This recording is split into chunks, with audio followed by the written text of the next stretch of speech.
Testing 1, 2, 3. Test 1, 2, 3. Test 1, 2. They've got 11 minutes, 11 seconds showing on the board. We're fine, Bart. 11 minutes, 11 seconds showing on the board right now. So that means, we drop the puck in about 15 minutes. Gives you plenty of opportunities to belly up with some libations, some food.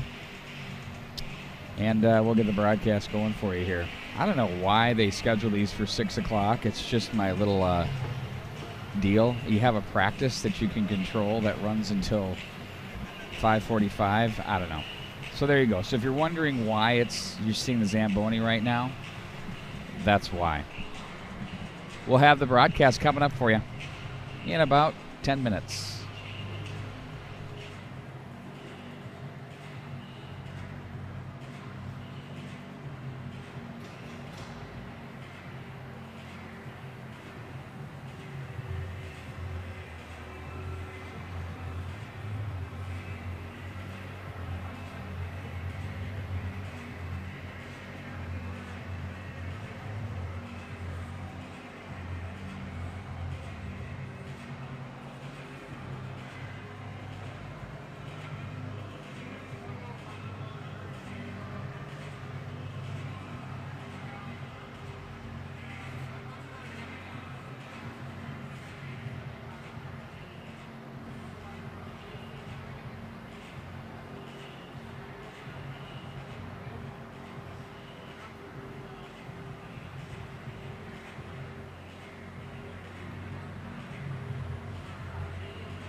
And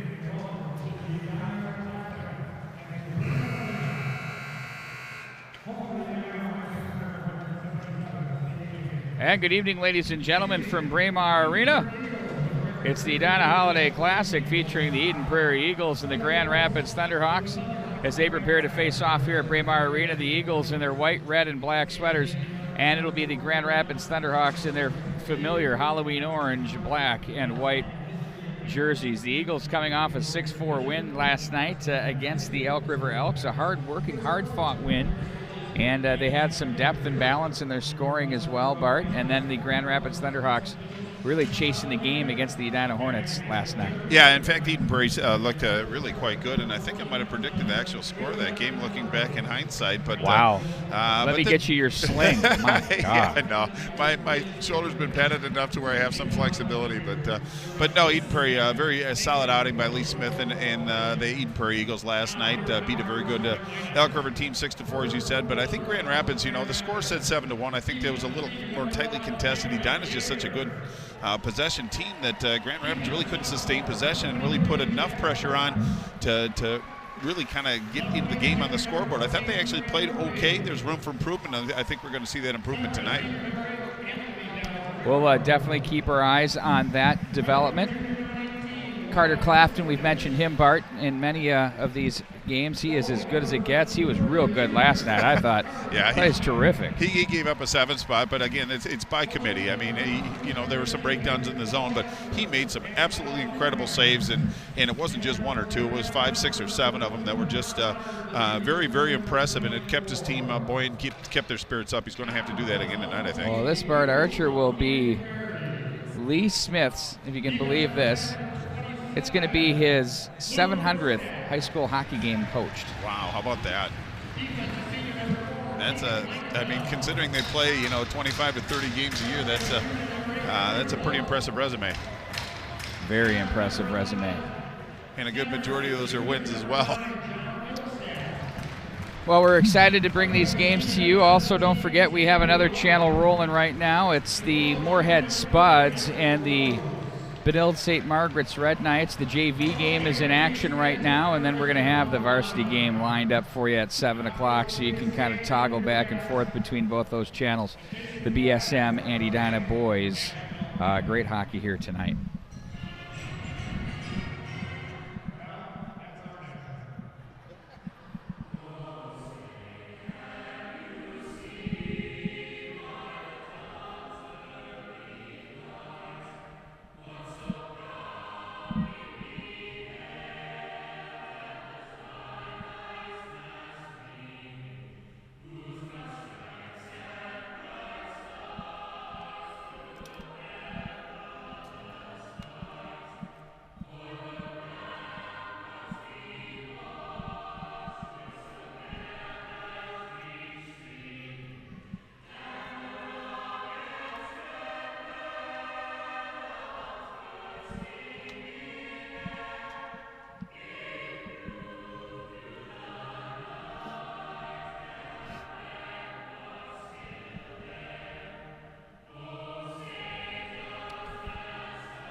We get the pleasantries underway and handled. Now we get ready to face the puck off from Braemar Arena. The Eagles will be moving from right to left across your screen. And once again, thanks a lot for joining us here tonight. And the coverage is presented by Tradition Companies.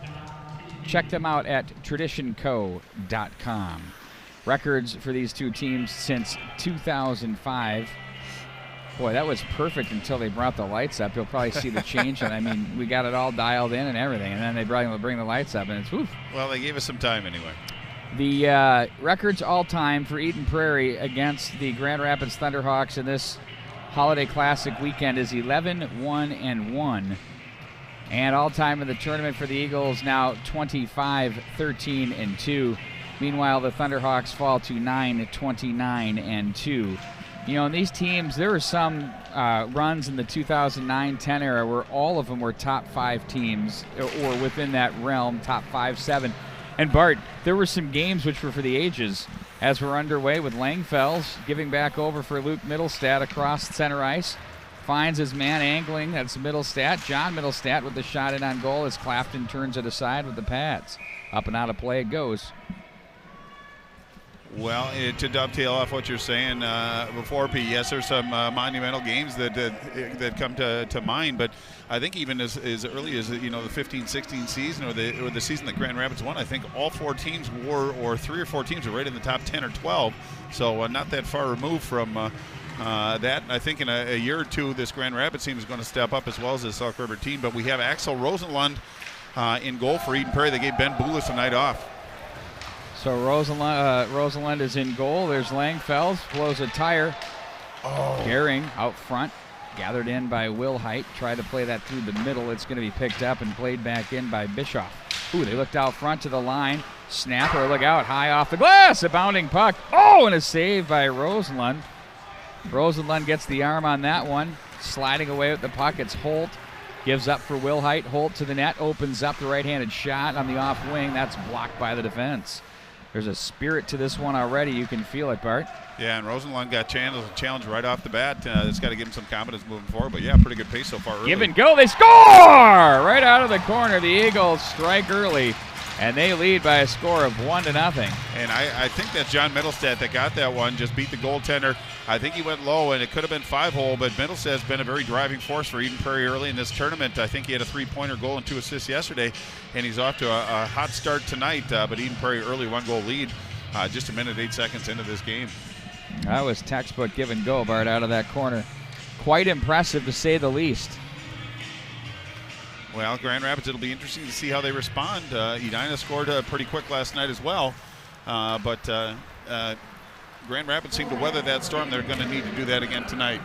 Good to see Brad Wallen is in the house, the godfather of Edina hockey. Walking in like the Don. Absolutely. Well, he is the godfather of Edina hockey. That's right. He wears it well. Time of that goal was 108. Middlestat from Will Height. Even strength goal at 108 in case. I'm just doing that so you can mark it down. Thank you. I mean, I'd write it for you if I could, but. Why can't you? We'd be getting too close, huh? Face-off win, bumped off the boards. Pager down the boards. There's a puck off the stick of Garrett Smith. Nice job to the corner to come away with it. Rudrud takes a swing at that. It's blocked by the defense. Thunderhawks to center, picked up by Pager. He'll play it rink wide to the left side. That's deflected in by Smith. He's going to chase his own dump in as it's going to be Peart with it. To the left wing side. Nice little breakout to the middle, but the Eagles will cut that off with Jensen. Another read by Jensen at center. The captain plays back over for Pager. Looked at Argetsinger, and then he was cut off there on the way up the ice by McCrae Murphy. All the way back deep behind their own net. Now it's Argetsinger to Pager. What does he have? He's got guys covered, and that one was off the sticks of Rudrud and deep. That's about all you can do with that one. A knuckleball about ankle high. How's she going? Those feel good. Cross the line. Deflects up off the netting and out of play. Well, it's Peart that came in from the defensive position, gained the zone, and got a pretty good look at goal, but it was the Eden Prairie defenseman that got the busy stick in front of it. If they can get Peart to be involved in the offensive, bringing through the neutral zone, establishing offensive zone time, that's going to change the dynamic how Eden Prairie is going to defend Grand Rapids, but they've had some pretty good zone time. They just have to put more pressure on Rosenlund, but good energy out of Grand Rapids. I like the way that they responded after Eden Prairie got that first goal. They just got right back to business. Back up through center ice now. It's on the stick of Flohog. He's checked on the play, and they're going to regroup back in their own zone, are the Grand Rapids Thunderhawks. They go D to D again. The forecheck with the stick by Lilliard to the corner. Gets a little bit of help now from Batchelder, and now it's played back to the left wing side. Zolke was there. Now it's the Thunderhawks at center. They're going to chip this one back into Eagle territory for Horton to regroup. He has Schultz. Trickles it to the near side. Could have set him up for the old house she going from Hantula, but instead they get it out of the zone. Flohog is there.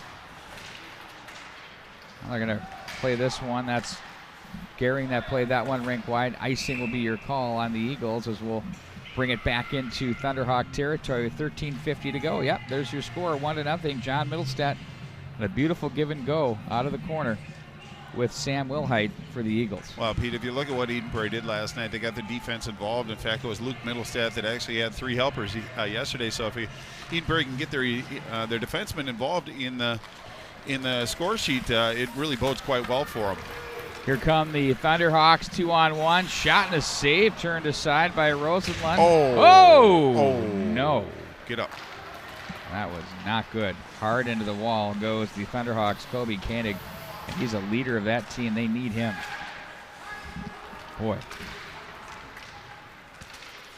Tough spot to be hit there. No man's land by the bench. Well, we'll obviously keep an eye and keep you informed as the news becomes available. But, yeah, he went in pretty hard. But he got up under his own power. He's going to be attended to. But we just want to see him back here. Very vital member, as you said, to this Grand Rapids Thunderhawks team. Off the stick at center of Wilhite. Try to gather it in, and they have too many. Or they... Is that what I just saw? I think you're right. There's a lot of white sweaters out there. A little aggressive. Wanted to get out on the ice and contribute, but it's going to be Grand Rapids, it looks like, on the power play. Nobody's volunteering to go to the box yet. They haven't quite sorted that out, but the door is certainly open for Eden Prairie.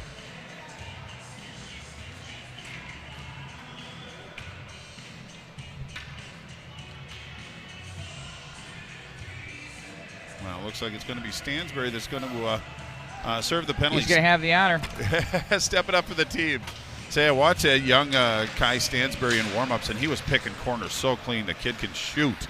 Obviously not under too much duress, but that's a skill that he has. I'd like to see him out on the ice and show his wares.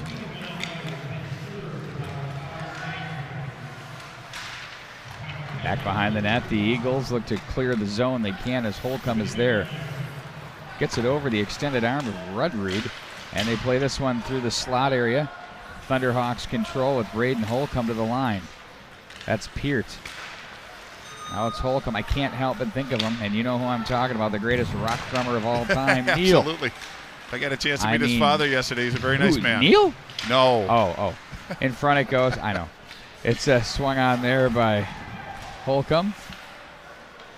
Spread out.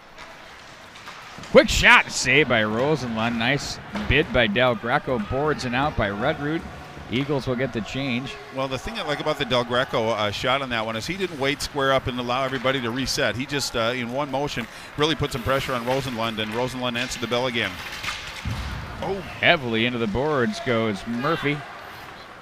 And now they're going to play this one at center, handled by the Thunderhawks. Nice job from Miller to get away from trouble. They'll handle it at the line. Jensen toes it. Turned away by the Thunderhawks. They're on the power play. There's a check across the line on Gehring. And they're going to play this up to the line. Held onto by Miller. Lost the handle off the toe of the stick. Now he plays it to the right side for Zolke. Back for Miller. Back for Zolke. Up top. They go down low. Not a lot of movement here. Standing still. The Eagles are given a gift. I was just noticing that as well. You got to be tough to defend. It's easy to defend when you're standing in one spot. They puck juggled on them. Look at the box right there, Bart Archer. I mean, you don't have to really let them play catch. There. Just conserve your energy for the later periods. But oh goodness. But Eden Prairie, pretty formidable on the penalty kill. I think they're hovering around the 85%. So Grand Rapids, if they can maintain some possession, at least get some momentum out of this power play, that'll bode very well for this team to finish out this period. 11:13 to go. Yeah, you could hear the door click on the ice mic there. We're down to 3 to go. There's a snapper. Oh, that hit someone on its way in. That's Schultz. He's shaken up. Eagles at full strength. To the bench goes Stansberry. And on the ice steps Wilhite. From the corner, it's 2-on-2. Now it's pulled out by Bischoff. Up to the line. Snapper deflects. Nice job there by Wilhite to get in front of that one. They try to find a man in the slot. Look out, puck's rolling. Turning and shooting. Nice job by Rosenlund to get the big paddle of the stick and poke it away. Holt poked in by Miller. He's going to get it back quickly across. A nice play there as he finds a man, that's Zolke, that skated right into that one. And it's going to be right outletted. Holt looked ahead for Wilhite, but cutting that off was Zolke again. And Argensinger without a stick. He actually played the last 15-20 seconds in his own zone without a stick, and he was pretty effective. Schultz, right wing side. Wilhite looked ahead. He had a Batchelder with him, but that misses. To the near boards it goes. The check thrown there.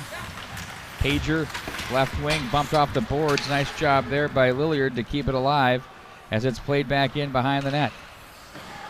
Big Karam to the far side. Body check thrown there. Turnover to the line. Eagles control. Lilliard walks, dances, shoots. That one hits traffic. It's blocked and swatted to center by Holcomb. Well, Browse got hit pretty hard. He's going to the bench, but Grand Rapids taking the physical punishment from the Edenbury team early in this first period. I'm sure they have some bumps and bruises from last night, and this isn't certainly going to help. But, Pete, I think one of the values of playing Edina last night for Grand Rapids is the pace of Edina is very torrid, very quick, and I think they somewhat got used to that in playing against a very quick Eden Prairie team. They're having a little bit more success, a lot more possession, getting some shots on goal. Obviously, having the man advantage didn't hurt, but I see some good things coming out of Grand Rapids with some energy.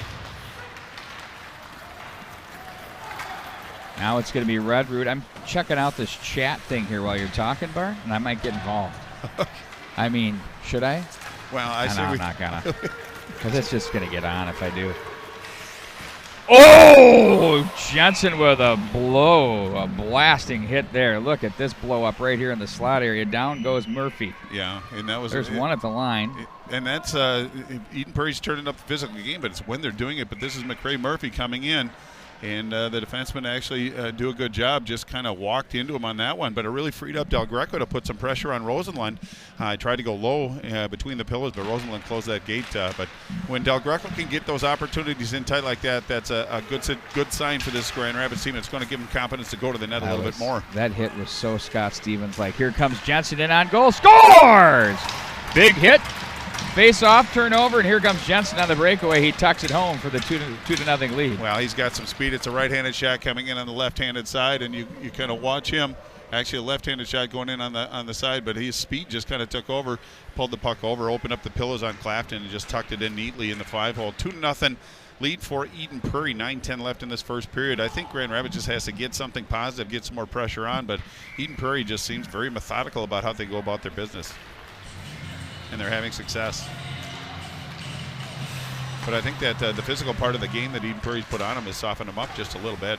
Got their heads on the swivel. Well, it makes you start to think a little bit more. Yep. A little quicker. Sometimes you don't want to. Now it's going to be Pager back down the line. Shot in front, saved by Clapton. Puck's loose. Oh, it sat in this goal mouth area right in the blue. And it's poked to center. Horton is there. And a whistle on the play. Looks like we have a penalty back in behind the play on the wall there. Well, let's see what's on. It looks like it's going to be Pager. Yeah. You'll see it right over here, Bart. Looks like it's going to be a roughing penalty, Pete, if I guess that correctly. But really a good opportunity. One thing Eden Prairie's very good at is once they score, they try to pile it on, and they went right for the net again. Grand Rapids withstood that, even though it was a kind of a tough moment for them. But Eden Prairie takes a penalty. Grand Rapids once again on the power play. They were pretty effective on the power play as far as possession, holding it in, and they got a couple pretty good looks at Rosenlund, but I'm sure they're looking to put a little bit more heat on, maybe knock one in. The Edina Holiday Classic, presented by Tradition Companies. You can find them at traditionco.com. Wealth Management, Capital Bank, Home Building, Robert Thomas Homes, Homes by Tradition, and more. Back into the corner now. Murphy watched on the play by Luke Middlestat. Nice job with the skate to keep it alive by Peart. Peart will walk and shoot. That's deflected by the busy stick of Luke Middlestat. For you young defensemen at home, this is what you do. You step up and ramp. That's a great job here. You'll see it on this shot. Yeah, he closed time and space on Deeth, and what he did is he did a nice escape, holding it into the zone. He just walked in.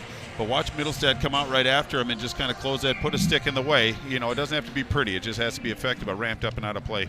Textbook there indeed. 8:16 to go in the period. 1:32 to go in the power play. Peart with it. Plays it to the right side.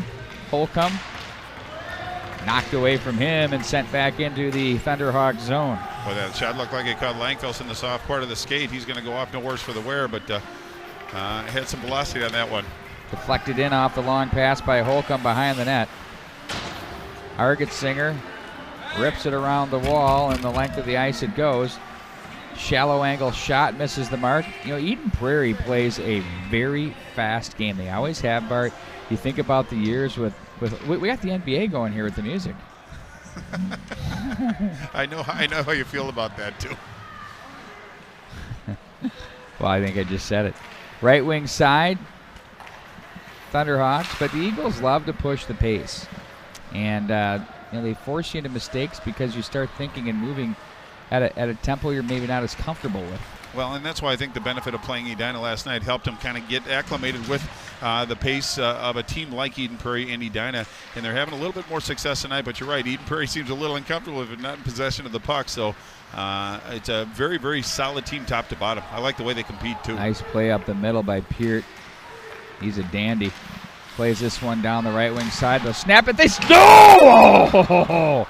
I take a look at that on replay real quick here. Yeah, Let's that see if that one went in. Hantula. He put I'll tell you what's going on here, but we're going to watch this one. We're going to slow her down as play continues to the corner. I swear that went in from my vantage point, Bart Archer. Well, it looked like it did, and we didn't hear the dinner bell ring, so to speak, but he stepped up and got good velocity on that shot and beat Rosenlund, but they deem it no goal, so we play on. Couldn't tell from the replay. Maybe you could if you had the big screens at home, but I couldn't tell. I had to cut. Well, so the replay package we have here, just so you know, we don't have the luxury of rewinding it. I mean, we're not talking NBC Sports here, but pretty darn close. We can only take it from the time it happens. So from time to time, if something like that happens and there's a puck cleared the length of the ice, I'm going to go to the replay. I hope they don't offend anybody in viewing land.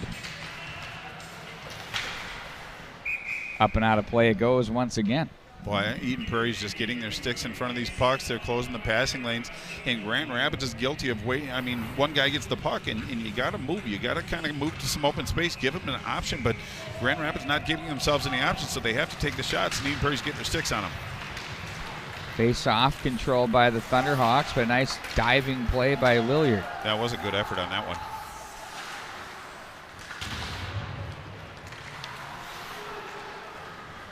Back in behind again. Thunderhawks. It's Grant Wilson to center ice. Luke Middlestadt cuts it off, bangs it off the boards.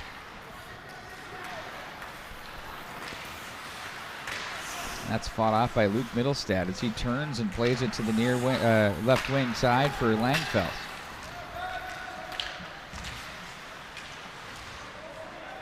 Taken away by the Thunderhawks again. They'll ring the boards.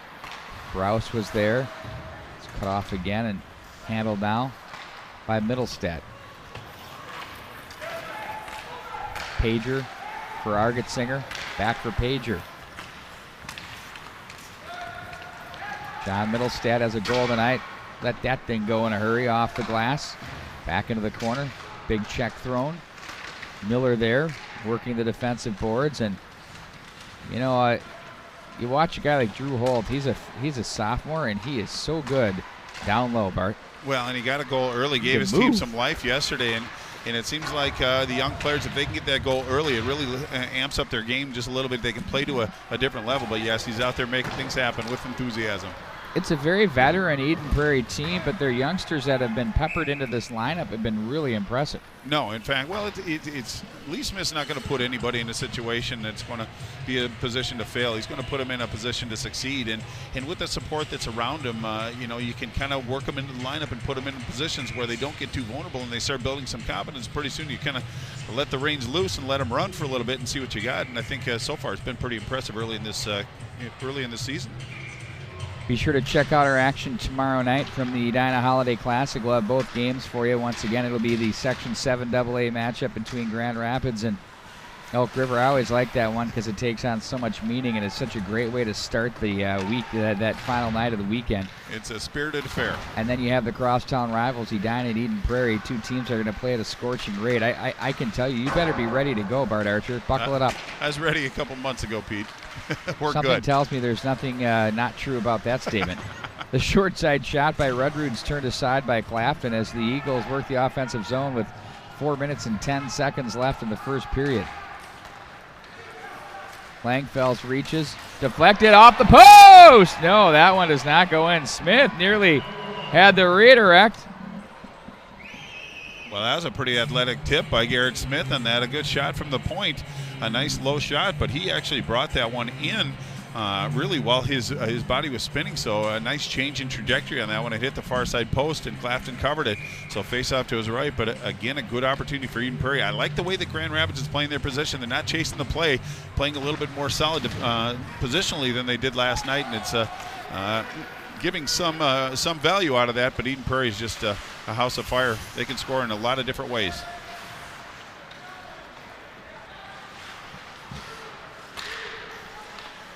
Thunderhawks. Peart. Confidence in the stick up at the line there. Bischoff. And Langfels makes a nice play as he works the puck ahead. Chelder across the line. Reaches for it. Good skill there. Shot save Clafton. Fights it off. Eagles maintain. That was a bullet up off the glass, as you could hear that one there. Now it's going to be again down low. That's Luke Middlestat with some offensive skills down low. He's a good-looking D-man, too. Big frame, good hands. Confidence, strength. Like that right there. Fights off a would-be checker, but here they come. They got numbers. They could have a 3-on-1 across the line.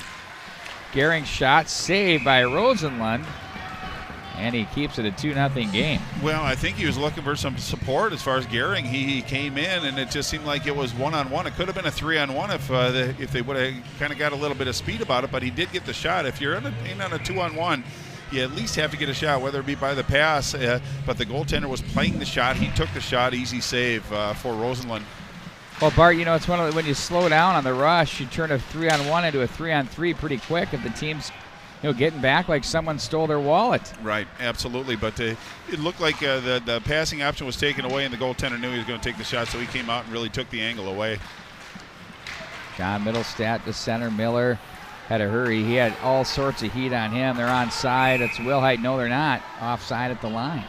But, Pete, on a 2-on-1, what it'll do is if there's an option, the goaltender's going to read that and probably play a little bit deeper in his crease and give a little bit more, perhaps, space to the shooter. In that case, they had a 3-on-1. Yeah, they could have, and so option F2 and F3 didn't become an option because they slowed down. And then back checkers took one of those options away, and then the D-man sprawls. And the goaltender took the only option that really Grand Rapids had left. But he got the shot on goal. I guess that's a positive in that column, but it could have been more effective if they just would have seen the opportunities and taken advantage of it. We're just working for you young players at home. Up at across the line. An Eden Prairie player went into the locker room. I don't know. I didn't get a number, but I do see number 7, Koenig, on the bench. I just haven't seen him on the ice since he went off. Penalty off of that big hit coming up on the Thunderhawks. Langfels for Holt.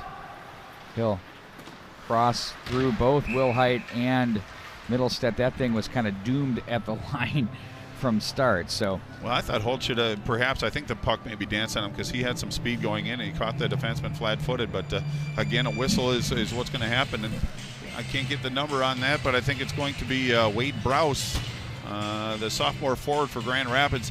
After you said, Pete, that big hit, so Eden Prairie with a really good opportunity to close out this period. 1:54 left in the period, and obviously a 2-minute penalty to Grand Rapids. So Eden Prairie, barring another penalty or a goal, is going to finish this period on the power play.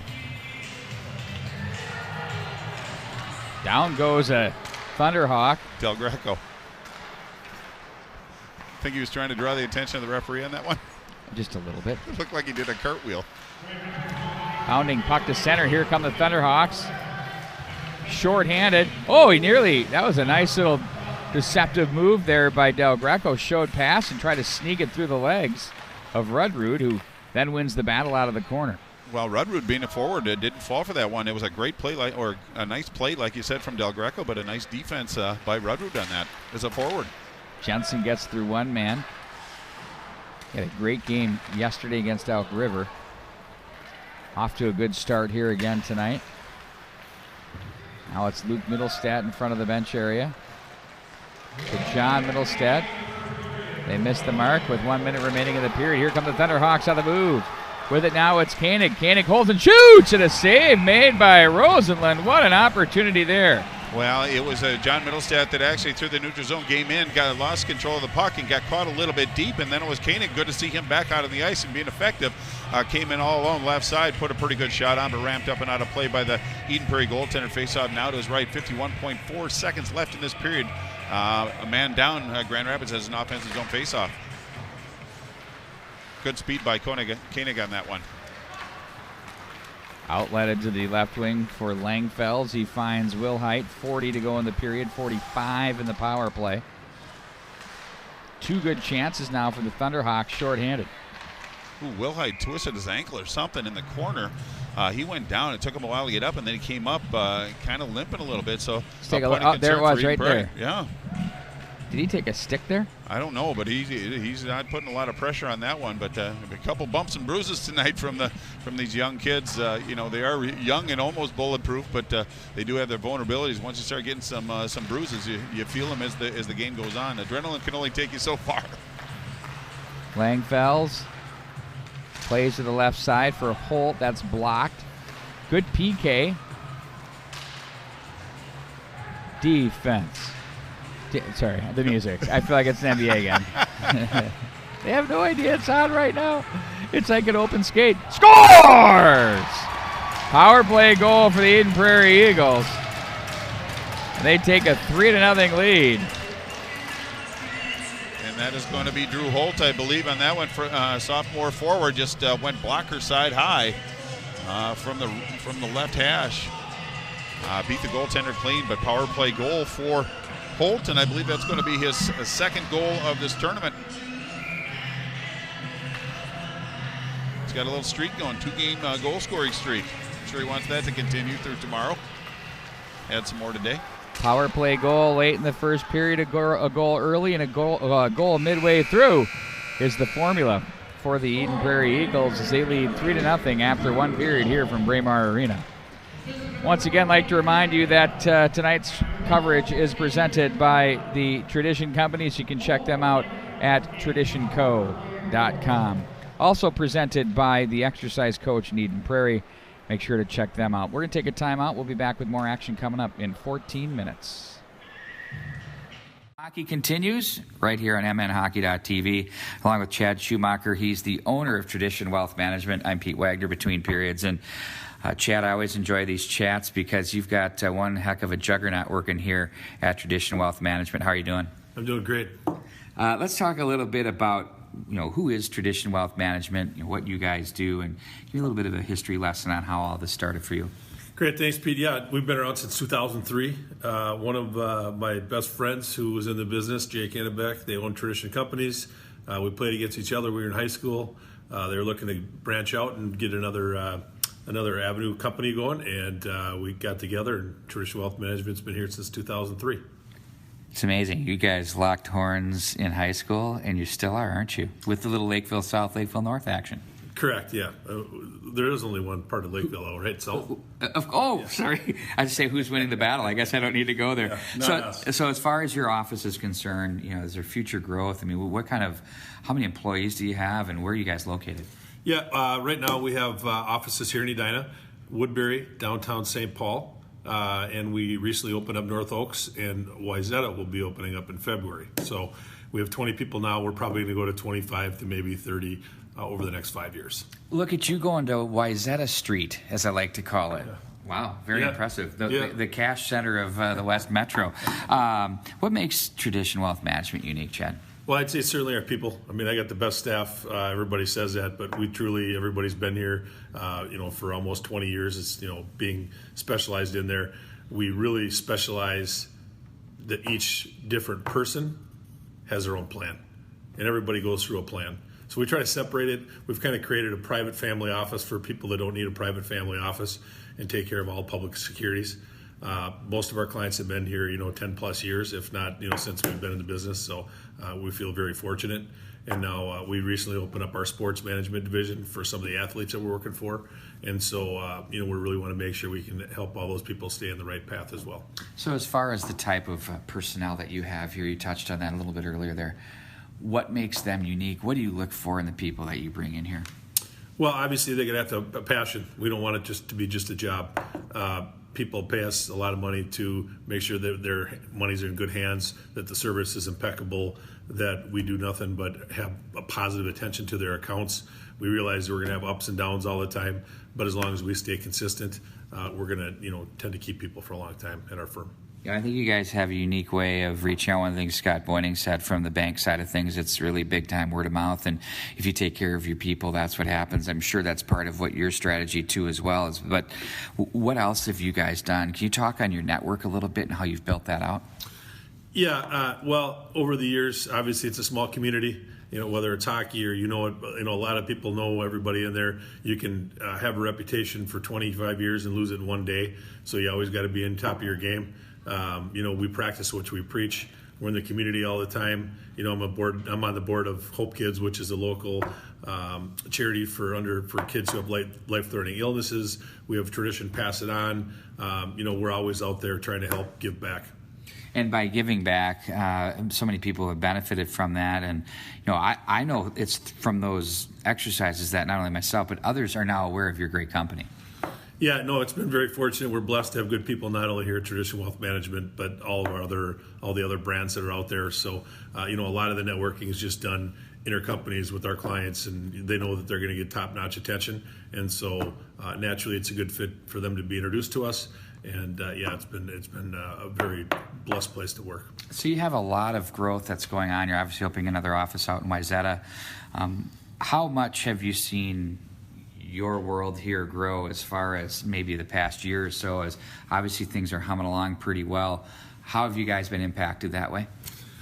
Yeah, you know, we're having a record year as far as the people that we're working with. There's a lot of volatility in the market. There's a lot of people selling companies. There's a lot of money in motion. So, you know, we have various things that we run into all the time. There's always enough to stay busy. And, yeah, I mean, we're trying to get to $1 billion here in the next couple of years. So we have a little bit ways to go here in the next couple of years. But with, I think, some of these new places that we're opening up, there's plenty of people that we can help. And I know that a lot of people need the help. Finally, how do I get a hold of you at Tradition Wealth Management? You can call our main office line, which is 952-563-6500, and they can get a hold of you. Our website is www.traditionwealth.com, and my individual email address is chads@traditionwealth.com. I have to say that through personal experience, this is a great organization to work with. It's very personalized. It's worth it. Give it a call. Why not? You're already on the air with us during the hockey games. Make it even better. Thanks for joining us. Thanks, Pete. Appreciate it. Once again, that's Chad Schumacher. He's the owner of Tradition Wealth Management. We'll have more action coming up for you right after this. Securities offered through Pro Equities, Inc., a registered broker-dealer, member FINRA, SIPC. Investment advisory services offered through Tradition Wealth Management, LLC, a registered investment advisor. Tradition Wealth Management, LLC is independent of Pro Equities, Inc. Like you didn't have time to work out? Do you have a hard time believing you could really get in shape, lose weight, or stick with exercise? As a busy person, does it all just sound too complicated? We've worked with thousands of people who've had those same concerns. People who have a real desire to take care of their bodies, but have trouble moving from intentions to real results. Based on 20 years of development and cutting-edge science, we have created a breakthrough and totally data-driven exercise program that can fit into anyone's schedule. It's all about quality over quantity. In just 20 minutes twice a week with one of our certified coaches, you can finally enjoy strength and experience success. Most traditional workouts fail to deliver the results people desire because they aren't designed with individuals in mind. Our Smart 20 workout measures your unique makeup, and our trainers are there to make sure you get a workout that's designed perfectly for you. Never before has there been a combination of strength and conditioning put together in such a safe and efficient manner that's totally accessible to everyone regardless of their current fitness level. Thousands of people have seen the results and shared their stories, but don't just take our word for it. Don't take the word of our thousands of success stories. Come in and try it for yourself. We believe so passionately in how we can help you that we are offering you the chance to get a free trial of our Smart 20 training sessions with one of our knowledgeable coaches. There is absolutely no commitment on your end.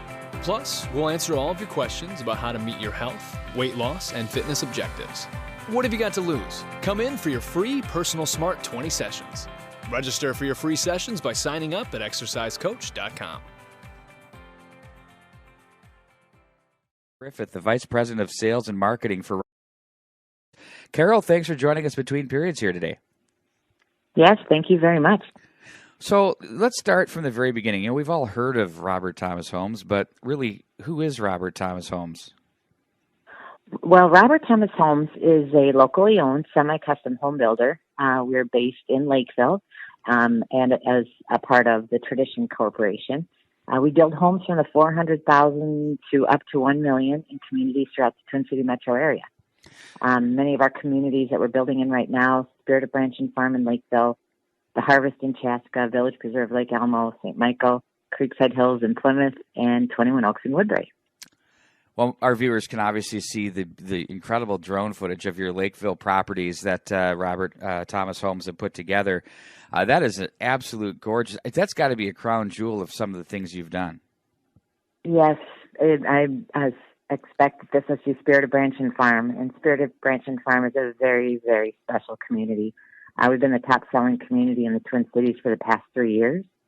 And there's a wide variety of architectural designs and homes that we offer in addition to miles of parks, a phenomenal community center, and pools.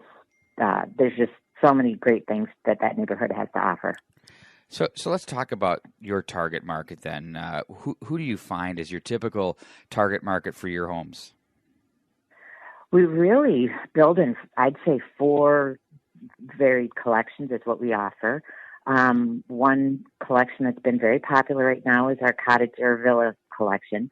It's a single level of association maintained design, and they have a tendency to appeal to that empty nester. Those homes are priced probably from the $400 to about $450 or $550. We build those in Lakeville, as well as we'll have Enclave in Plymouth opening very soon. Another collection that's been popular is our cottage or village collection, which is fun 2 stories, 1,900 to 3,000 square feet. They seem to be appealing to that first-time buyer. They're priced in the 3s to 5s. We have 2 more, a heritage collection, which is a 2-story, more of a move-up product line, ranging again from 2,600 to 3,400 square feet, and those are priced in the 400 to upper 5s. We offer that product line basically throughout the Twin Cities. And then the tradition collection is our larger semi-custom homes that range from anywhere from 2,800 to 6,000 square feet. You'll find features like indoor sport courts, really deluxe baths, bonus rooms, some really nice features. And those homes start in the 500s and build over $1 million. So the building industry had a big awards gala last month, and you came home with quite a few trophies. It was a successful run. Can you talk on that a little bit? Sure. It was a record for us. Wow. And, from what we understand at the Builders Association of the Twin Cities, the Builders Association of the Twin Cities offers the Reggie Award, which is similar to maybe the movie Oscars. And Robert Thomas was fortunate to win 6 Reggie Awards out of 16 categories. So that was quite a big night for us and a lot of fun. And then finally, what advice would you give to people who are looking to build a home right now? Right now, it's an outstanding time to buy. Interest rates are incredibly low. And I think people are surprised when they find out how affordable homes can be. First, I usually tell people, do your research online. Do some research so you can find out what builders are in the areas that you're searching for. Get pre-qualified. We at Robert Thomas work with Tradition Mortgage. Tradition Mortgage offers a really great program for our customers and makes it very seamless.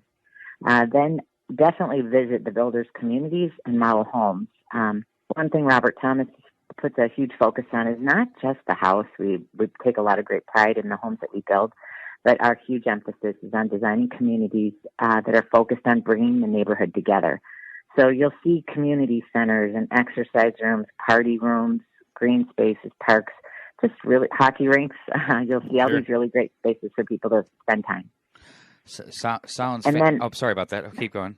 Oh no, that's okay. I was going to say, and understand what the builder will include, what's included, and you want to make sure that many of those features are sustainable, that they'll last. Work with a company you trust, ask for references, and then enjoy.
And we welcome you back for the start of what will be the second period here with the Thunderhawks and the Eagles.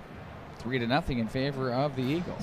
Well, John Middlestead opened the scoring at the 1:08 mark with his fourth from Wilhite.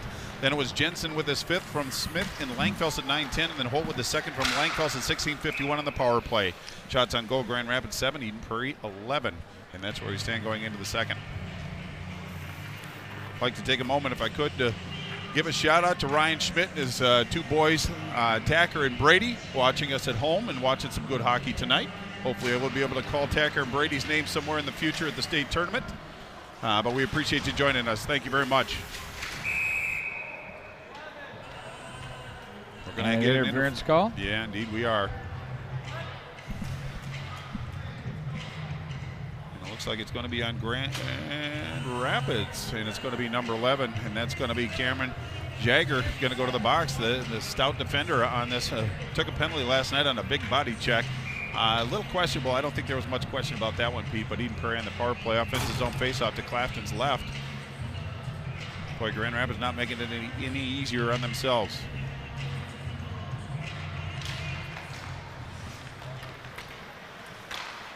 Eagles now looking to build on that lead. You know, the PK, even though they did allow a power play goal at the end of the period, has been pretty formidable for the Thunderhawks here this evening. I agree. They have purpose, and they're not losing their positioning, and I think that's the important part. They're making Eden Prairie work for every piece of real estate they get, even on the power play.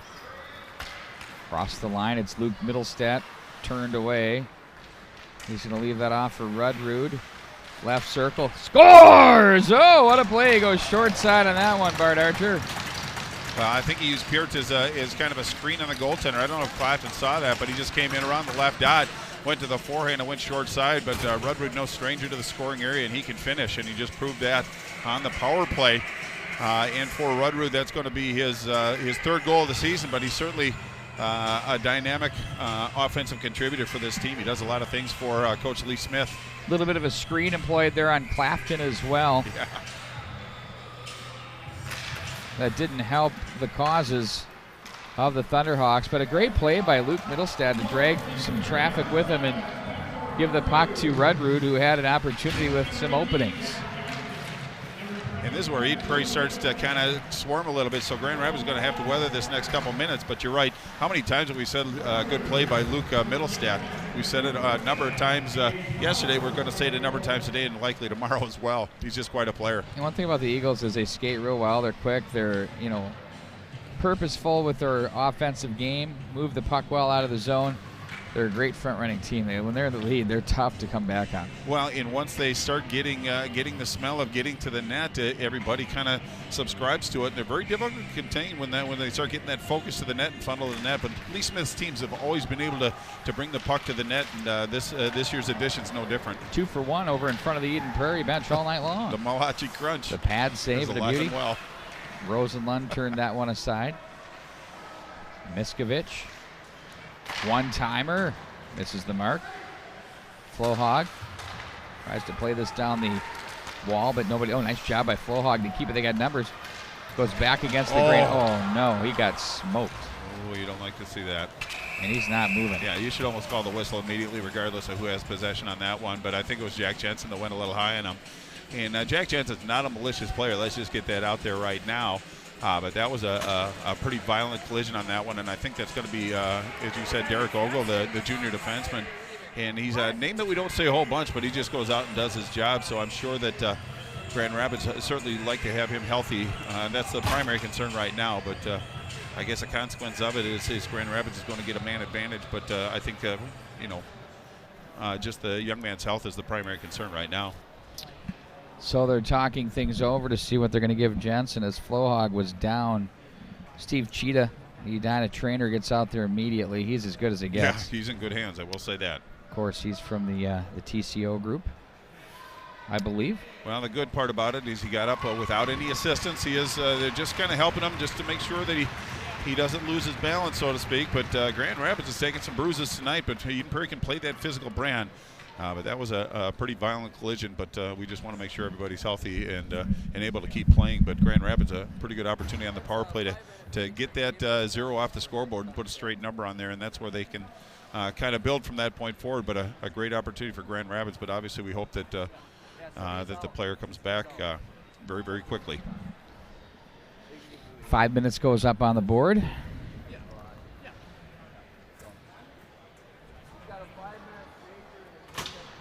Ooh, a game misconduct too. Boy, that's Uh-oh. Well, and I just want to stress that Jack Jensen, he takes a lot of abuse when he's out there. I mean, he's a focused player for this Eden Prairie Eagle team, and other teams focus on him and try to take certain liberties. But that was not.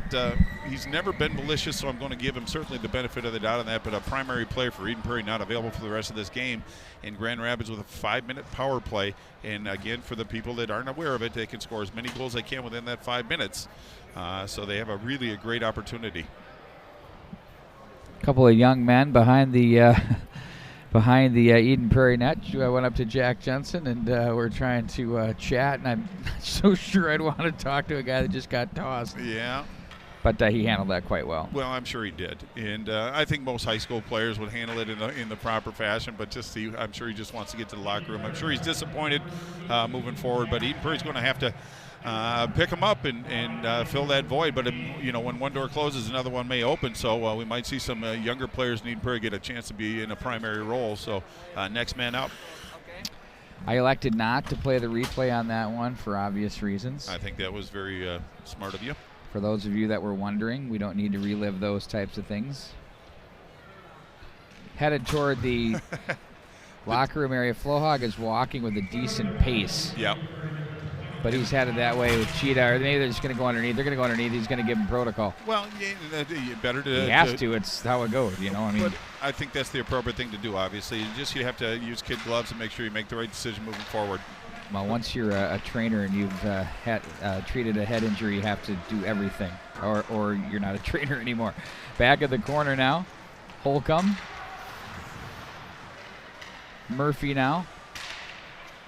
Back up to Holcomb. Power play will be for 4.5. It's interesting, Bart. The power play hasn't been.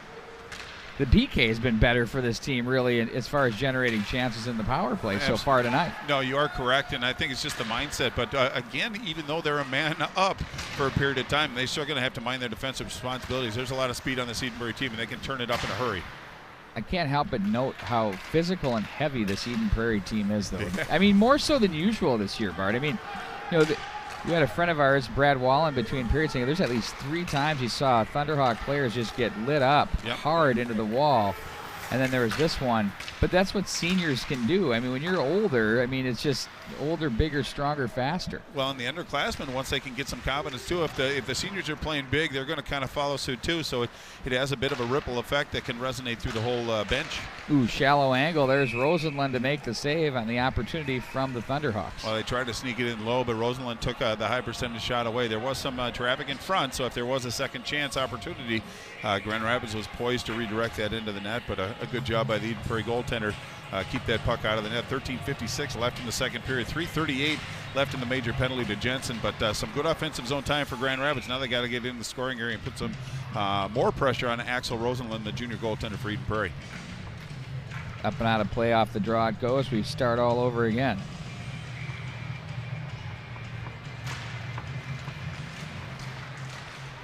Oh, pretty good win by Grand Rapids. They actually tucked it to the front of the net, just lost the battle one-on-one, so nice defensive play by the Eden Prairie defender. Right where they wanted it to go. Smith, jammed, face hit the wall there. That glass is seamless glass here at Braemar Arena. It doesn't have much forgiveness. And Garrett Smith, he takes punishment to make the plays. He's a gutsy young man that gets into the dirty areas. We've talked about it many times. Miller now to the right wing side for Gehring. They stop in front of the bench area. Miller gets it back. Nice job to catch that pass off the skate. Beautiful work by Gehring. Spun off the puck at the line. The Eagles with possession.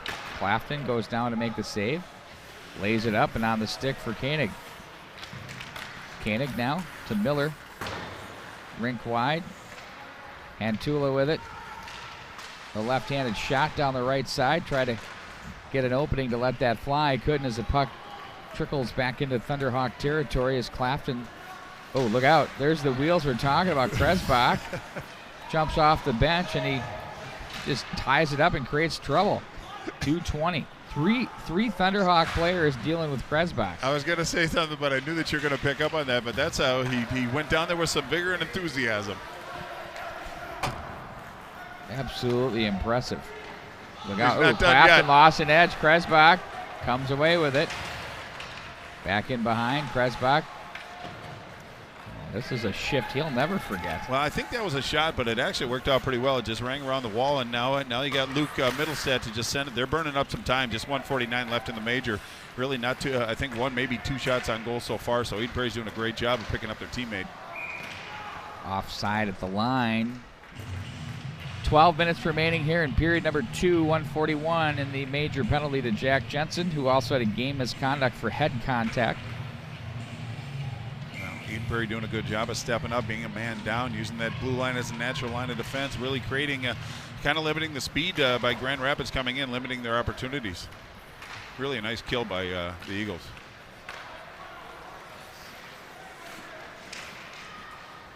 Back in behind now. Here come the Thunderhawks. Peart was stopped. John Middlestead was there. Del Greco.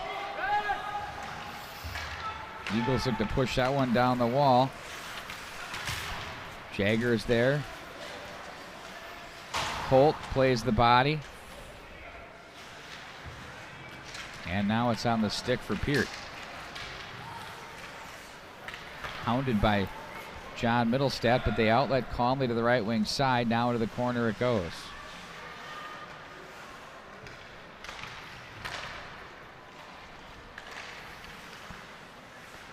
Peart now top of the umbrella.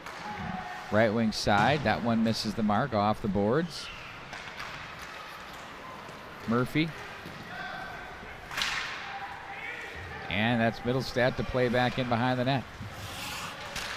Fighting that one off is Jagger. There's Holt with him. A little stick work between those two. 25 to go in the power play. 10:44 in the period.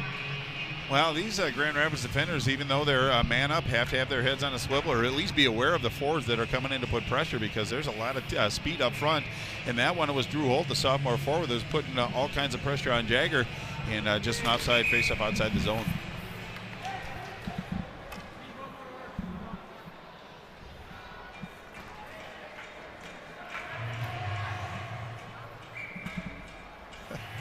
It was 4-on-4 for a bit. Now it's 5-on-4 as it should be. Pager to the line. Batchelder lost the grip there at the top of the left circle. He's just going to regroup, and they're going to wind this one down to 5 to go in the power play. One last clear off the glass, and they're going to go forecheck with Batchelder. Better hurry. He gets there. Miller is going to watch him. The sophomore Batchelder in front of the bench. Oh, my word! Right off the turnbuckle. Clafton loved it. Boy, that was... This thing's going to get more physical, I think, as this game wears on. Something, so little birdie's telling me right now, Bart Archer. As long as it doesn't perk over, we're going to be fine. Physical is part of the game, but as long as it doesn't get amped up too much. But emotions are running a little high right now. Langfells. Koenig.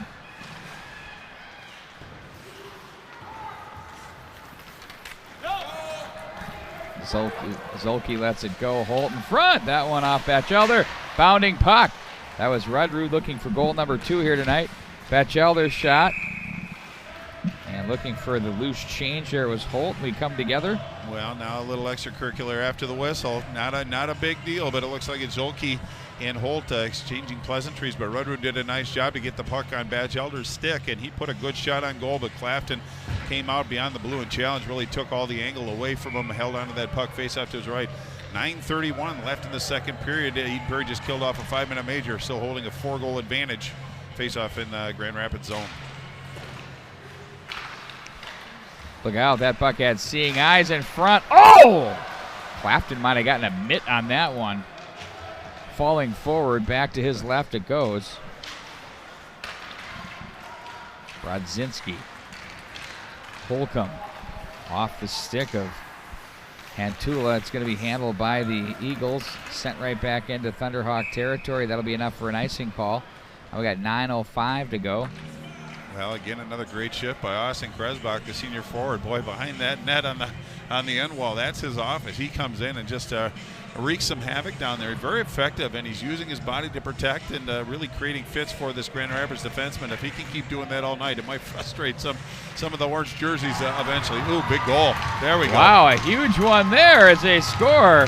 That came out of nowhere, Bart Archer. Well, indeed it did, and I think he was actually going down when he took that shot, and I think it's going to be Braden Holcomb. He had a goal last night and got another one tonight, but not a pretty goal, but I think it beat Rosenlund on the short side. But I suppose the replay is going to be able to clear it up a little bit more Seeing than I. snuck through there was interesting off that draw. Is letting you finish your point there, Bart, and it was Stansberry kind of got caught. It looked like he got a mitt full of sweater as well, but it didn't matter as he kind of just followed it through and finished it off. Well, my line is it doesn't have to be pretty. It just has to be effective. Now they got reward for a lot of hard work. They got that circle off the scoreboard. Now just roll your sleeves up and get back to work. Will Height finds John Middlestat. Oh, nifty move down low in front. Oh, what a save made there by Clafton. That's what Eden Prairie does. They Beautiful push back right setup. away. It's a good pushback. To the line they go now. Very competitive team, no question. Will Height now from the corner. Poked off his stick. Nice job by Wilson. John Middlestat's there to take over. He had Holt with him. He's going to leave it off and run a pick. As now it's Holt. Try to make a move, but that didn't fool his man Gehring, who makes the play. Comes up to the left wing side. Now it's handled by Bischoff. Off the boards by Wilson. And the Eagles, it's Holt. Rolling back into Thunderhawk territory. Clafton touches it off to the left side.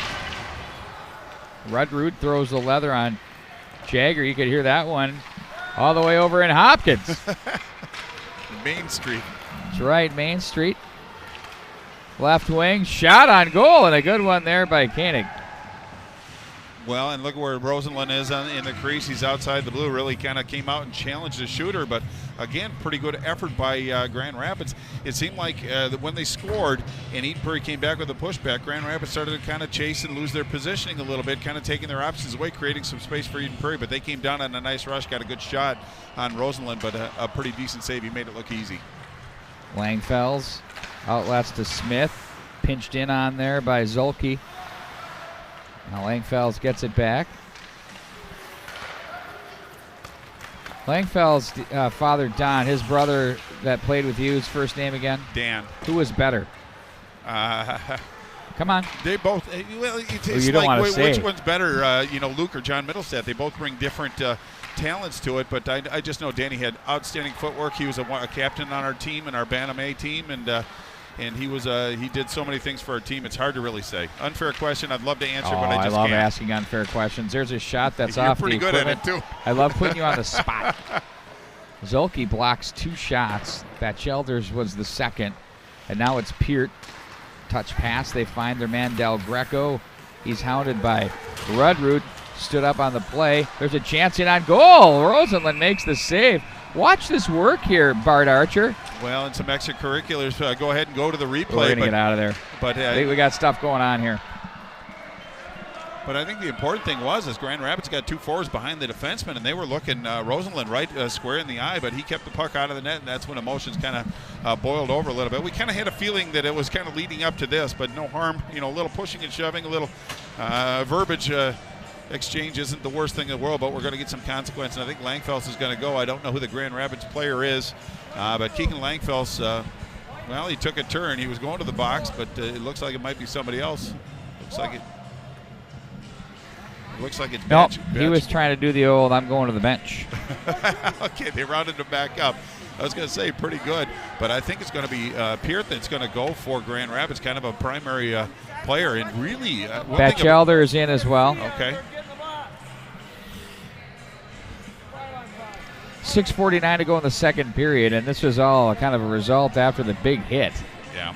And they called head contact and a major there, and it's, I think at some point you start to Well, they got to get control of the game. They just can't let the kids kind of govern themselves, so to speak. But it's going to be Miskovich and Peart for Grand Rapids, and I know it's Langfels. I didn't see the other one. Pete, did you get to catch a number on that? Was it Batchelder that's going to go in? Yeah, Batchelder was the second that's one. What I was Absolutely. looking for. So we're 5-on-5. No worse for the wear. They're going to feel shame for a while. But the thing about it is, it's not a 2-minute penalty, so it's going to be 2 minutes and then the next whistle. So it could actually, with 6:43 left in the period, barring a whistle, they could stay in there for a while. Yeah, absolutely. Oh, here we go. Possible 2-on-1. Cross the line with speed. There's a puck that's laid in front. That's a nice stop made there by the goaltender. Well, John Middlestad made a nice backhand sauce pass last night right on the tape. That one kind of caught in Holt's skates, so he kind of juggled a little bit, but he did a really smart play by not letting the goaltender get possession. He put it back out to see if there was a trailer coming in, but unfortunately for the White, there was not. Held on to it. Clafton face off to his right. 6:31 left in the second period. It's 4-1 Eden Prairie, but Grand Rapids showing some energy. They really played pretty well this period, Pete. Well, they were down 3-0. That late goal looked like that could have been, and then it's 4-0, and you're like, okay, here we go. Yeah. And then they've stopped it, and they've competed and they fought back, and they've had some neutral zone. They've been matching Eden Prairie's physical play blow for blow here in this period. As long as it has purpose, they can't just check to check, but as long as it has purpose and it's effective, it's a good stuff. Well, they're not backing down. Right on. Middlestat. Through center ice they go. Peart steps up and check that that's Goring. Behind Wilson. Uh-oh, here we go. Here comes Holt. Across the line. He's got 4 players with him fanned on it in front. Nice job by Wilhite. Couldn't pull the trigger on net, though, as he missed the mark. Wilhite gets it back, looks out front. Scores from the behind the net. He was looking to center the feed and went off Clafton and tucked its way back in behind the net for the 5-1 Eagle lead. Well, Wilhite thought he had one just a couple seconds earlier if you hit the rewind button, but you get that opportunity. But he saw Clafton in a bit of a vulnerable moment, saw an opportunity to bank it off the goaltender and it rolled right in. So we're back to 5-on-1. But, Wilhite's one of these players. We talk about the Middlestats, we talk about the Jensens, but Wilhite's been around for a while, and he's a senior. But Sam really contributes. He's got some pretty good offensive skills, but he plays a nice complete game. It's good to see that ankle's not giving him too much trouble. Yeah, no question.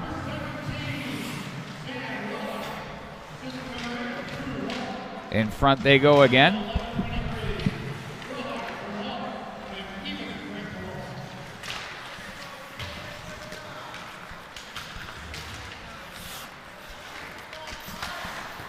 Down the wall to the corner. Thunderhawks in their own zone. 5:09 showing in the period. Kresbach was there. He goes down. Penalty coming up. Tripping call in the neutral zone. Well, you just can't let this compound. I mean, getting scored against, now taking a penalty. That's really not what Coach Chris Marinucci wants at this. It was an effort play, but it's going to bring the faceoff all the way down into the Grand Rapids zone, and plenty of room out there for this Eden Prairie team to move. It's going to be Middlestad Smith, and it looks like Wilhite, the goal scorer, is going to go back out, and they're going to put Rudrud back at the point and have Luke Middlestad. So 4 forwards on the ice. Lee Smith trying to put the foot to the throat. The Middlestat brothers play catch to the right wing side. That pass from Smith missed the mark. Length of the ice it goes. Rosenlund will set up back behind his own net. Luke Middlestat sets up shop, and he'll take it out of the zone. Rudrud in stride across the line. Smith goes to the net. Rudrud. Wilhite back to Rudrud to the right side now. Handled by John Middlestat up for Luke. Back over for John. Middlestat to the corner. Smith. Now John Middlestat takes over. Back up for Luke Middlestat. Over to the left side for Rudrud. Oh, nice pass through traffic. Found the seam. John Middlestat creates down low. Smith walks the line. Looks out front. Gets it back up to Luke Middlestat. Good movement here by the Eagles. And Clafton will calmly handle that one. Well, it looked like the focus was trying to get the puck to the weak side to Spencer Rudrud so he can get a good shot. All the players have been released that served those coincidental penalties, so a full complement of players available for their coaches again, aside from Wade Browse, who still has 1 minute and 7 seconds left on his penalty. Just 4:09 left in the second period. Eden Prairie up by 4 and an offensive zone faceoff. Eden Prairie's become very tough to play against in these last couple of minutes. Really good patience by the Thunderhawks on the PK, though. Yeah, There's absolutely. a snapper. They stayed in the box. They rotated. They moved when they had to, but they didn't run around and scramble. There's a shot on goal. Rebound. Oh, and a big save by Clapton. 3 in a row. Puck still loose. And they find an opening and send it the length of the ice. I was just going to say, but they've remained calm and focused. Got a little exciting there, and they still didn't get too far off the rails, cleared the puck, but a couple good sequences and saves by Carter Clapton. In stride across the line. It's going to be Holt back in behind. Playing at a high speed. Loses the handle. Gehring will bump that off the boards as Langfelds will regroup back into his own zone. They've got 22 to go in the power play and 3 minutes and 22 now to go in the second period. Langfelds left wing side on the outlet. Batchelder comes away with it. Pager wanted high cheese and got the glass. Langfelds will watch the carry back into the neutral zone. 2 seconds in the power play. On steps Brous. Across the line, it's going to be Pager with it. Ooh, nice save by Clapton. I thought that was going in the net. Yeah, it looked like it from our angle here yeah. in the knowledgeable corner. That's a tough save to make, too. Kresbach getting more ice time now with Jensen out of the game. Look out, they lost the sight of the puck there. Now it's going to be Miskovich up into the neutral zone as he'll follow it through in front of the bench area. Miskovich again tried to get it deep, but there's Pager to shut that one down. Argetsinger to the right wing for Kresbach, and to the net goes Stansberry. Oh. Turned over. Miller, nice play there. Nice cross check there. Miskovich, well, it's a nice play if it's not called. That's right. Behind the net now, he stood up on the play. 2:14 to go in the period. They look to the left wing side for Lilliard. He couldn't handle it, and it's going to be handled back in their own zone by the Thunderhawks. Peart chopped down. Ooh, the Christmas tree right there. Ooh. Well, look at that. The redwood tree just came tumbling down. Do you hear it? Yeah, I heard. All I heard the was forest. Tim Burr. Oh, my but goodness. It was Peart who was really got some moxie back there. He doesn't get too excited, but it was Kresbach in his own office actually took the skates out from under Peart, but now it's a 2-minute penalty. 2:03 left in the second period. Gannett can cut the lead to 3, but I think the important part is just finishing this period strong for the Thunderhawks. If you get an opportunity, take it. If you see a shot, take it, but just play responsible. But you still are going to have to mind your defensive responsibilities against Eden Prairie. You could hear Kresbach's displeasure voiced with a specific word, and I hope he wasn't feeling as though he was wronged. I hope he was down on himself for that one. I mean, you're not going to win that argument. It was classic. Who, me? Holcomb, exactly. In on goal. That doesn't get through. Nice movement here by the Thunderhawks. They try to go back of the net. Now Murphy with it. Back up to the line. Peart. A lot of talent there on that defenseman. Smith gets his stick on that one. And it's chipped back up into the neutral zone. Boy, there's some good one-on-one battles. A lot of stick work out there. Again, it sounds like a fencing match out there, but Eden Prairie doing a really good job of kind of at least contesting this Grand Rapids power play so far. Long bounding puck into the Thunderhawk zone. Eagles shorthanded for another minute 2. It's about 2 seconds separating the real clock and the penalty clock.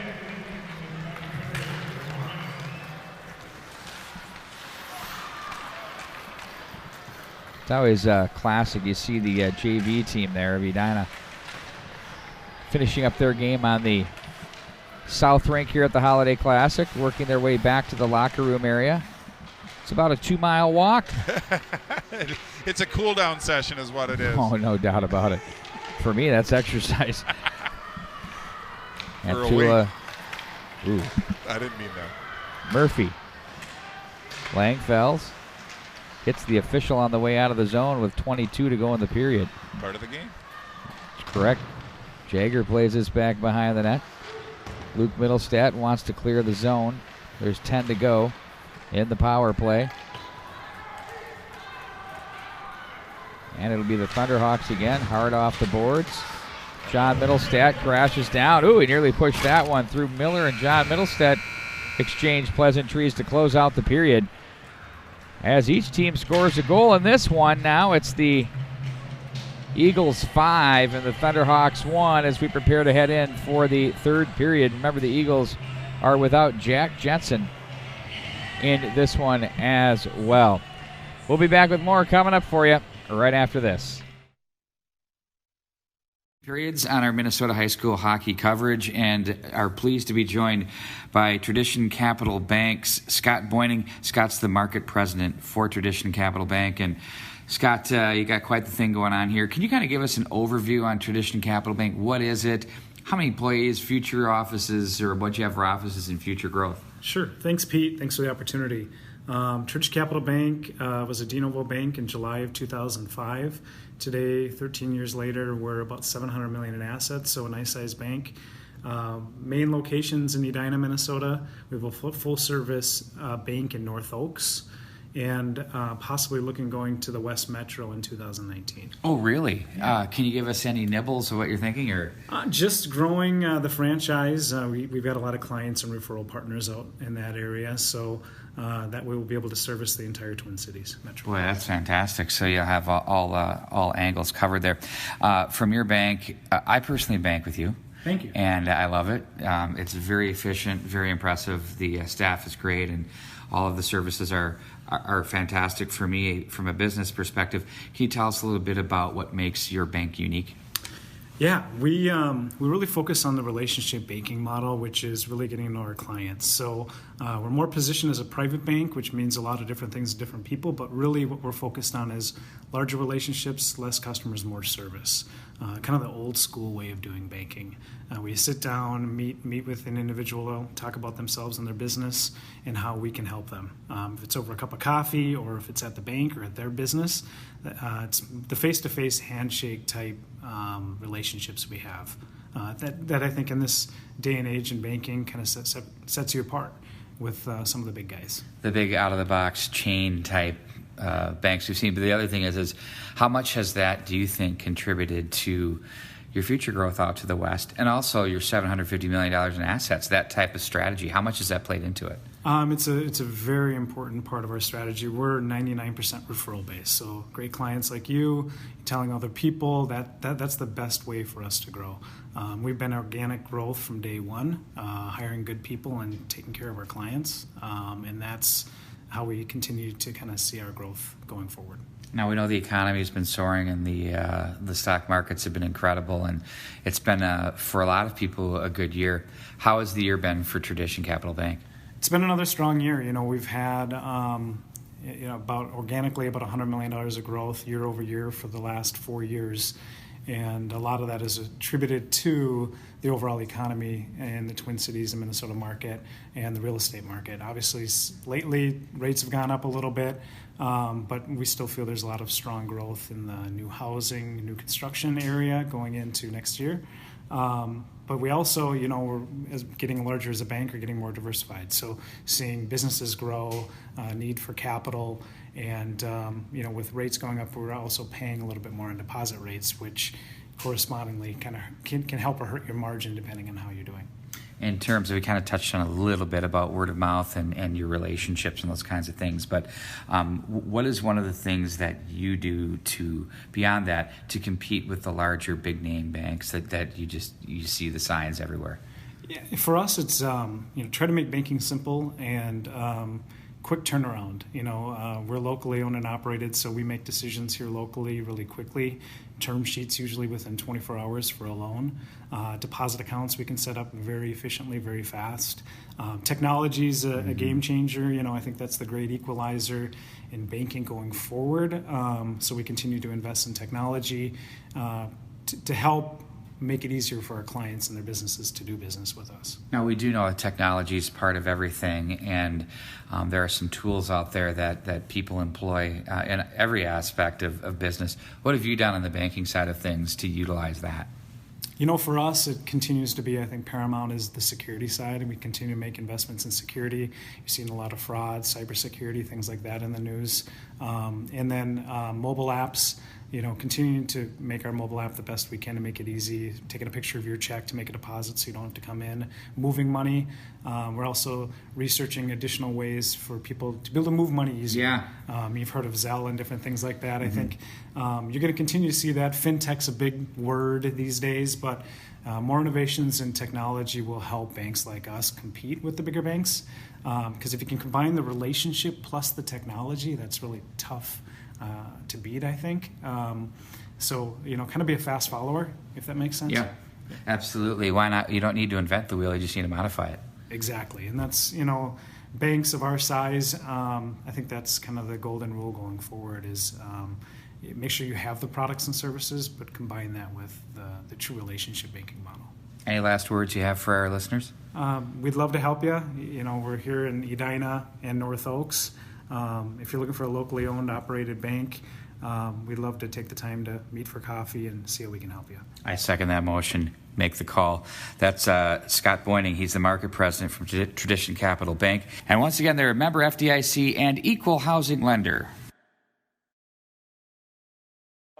Really, I've been in the mortgage banking business really ever since I got out of college, and it became really apparent to me early that, to me, I really want to work with my family and friends and just people that were close to me. So really, when we started Tradition back in '98, the whole business model was, really doing business with your friends and family and members of the community. So supporting youth athletics is just kind of a natural outflow of that. And certainly for me, I've been fortunate that I've been able to grow up playing sports, my entire, youth, high school, and college career. So to me, it's just fun to be able to continue to be involved. For me, it's just, again, feeling like you're a big part of the community. It's kind of moving forward a little bit. I've benefited from, being given the opportunity to play sports and do all the things I wanted to do when I was younger. So to be able to be in a position to contribute that is great. And Edina has been my home for the last 20 years. So especially youth activities and tournaments that are going on in Edina really is it's pretty special for me to be able to help out. From a community standpoint, I think certainly supporting the high school holiday tournament, it's great. There's a lot of history there. Growing up in Minnesota and playing high school sports, it was always really a special treat when we got to cross the river and come up and play Edina. Look forward to trying to beat them. Oftentimes we were unsuccessful. Every once in a while we snuck out a victory, but just to be in the Braemar Arena and be part of that experience and see the Tradition, signs up in there and be part of that, it's pretty cool. So certainly for me, sponsoring the high school holiday tournament is great. But beyond that, also being the lead sponsor of the Edina Youth Hockey Association is a really big deal, with it being, really known as the largest and most successful, youth hockey association in the nation. To be a big supporter of that is really it's a special deal. So now what's you got a squad working out back here? Yeah, this is the elite U15A Green Edina squad. One of the best youth girls hockey teams in the nation. Perennial powerhouse. And you're the coach, you're part of it. Years. Yeah, I've been fortunate enough to be involved with the U15 level for the last 6 years. I've had a chance to coach my 3 daughters, one of which has moved on to college. He's playing at Middlebury College out in Vermont, and then I have twin sophomore girls that are playing for the high school team this year. So it's been a special experience, but it's a great age, great coaching, despite them shooting pucks at me. It's a great level. You really get a chance to see some great players, and really the U15 team has become a feeder system for not only Edina varsity, but several of the private schools around. So just really a fun chance to get to coach some great kids.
And here we go, folks. We're back underway to start the third period. It's the Eagles leading the Thunderhawks by a score of 5-1 right now.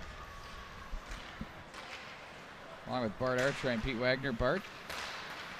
Good to Over be here. at St. Louis Park Rec Center, Moorhead is leading Benilde St. Margaret's by a score of 1-0. Oh, a tightly contested contest. I held you out on that score to see. You if did. Dramatic effect. Yeah, first intermission there. You can check that out. Maybe it'd be a good idea to go check that out. All you have to do is click the BSM tab on the top of the website or on your mobile device, and you can pick up that game. Patrick Lilly on the call for us here at the MNHockey.tv. Oh, the sidewalk slam. Oh, he what hit happened his there? head. Was that Holt that went down Yeah, that was there? Holt. Just incidentally, just kind of went over back, and he couldn't defend himself. He's going to go off the ice. He doesn't look any worse for wear, man. but he did get banged up a little bit. And he took a shot at the guy on the way to the bench. Another concussion protocol. I'm sure we'll see if he gets looked at. Steve Cheetah there. Well, this has been a physical game. Man, you want to get out of this thing healthy. Right on. I've been thinking that for 2 periods here. It's very physical out here.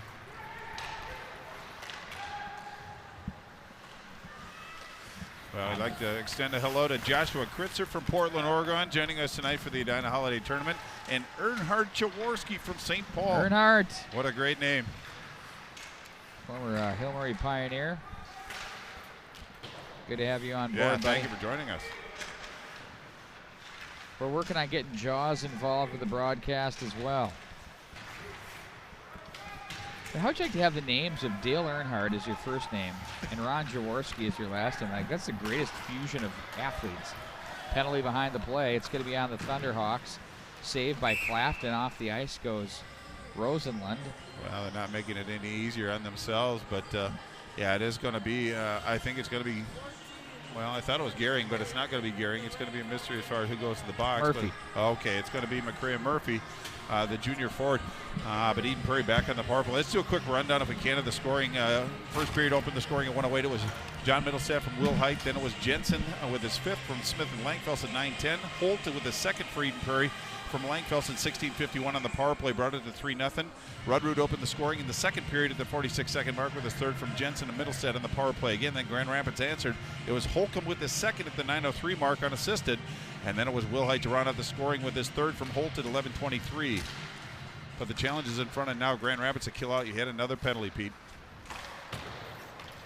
Off the boards, Pager.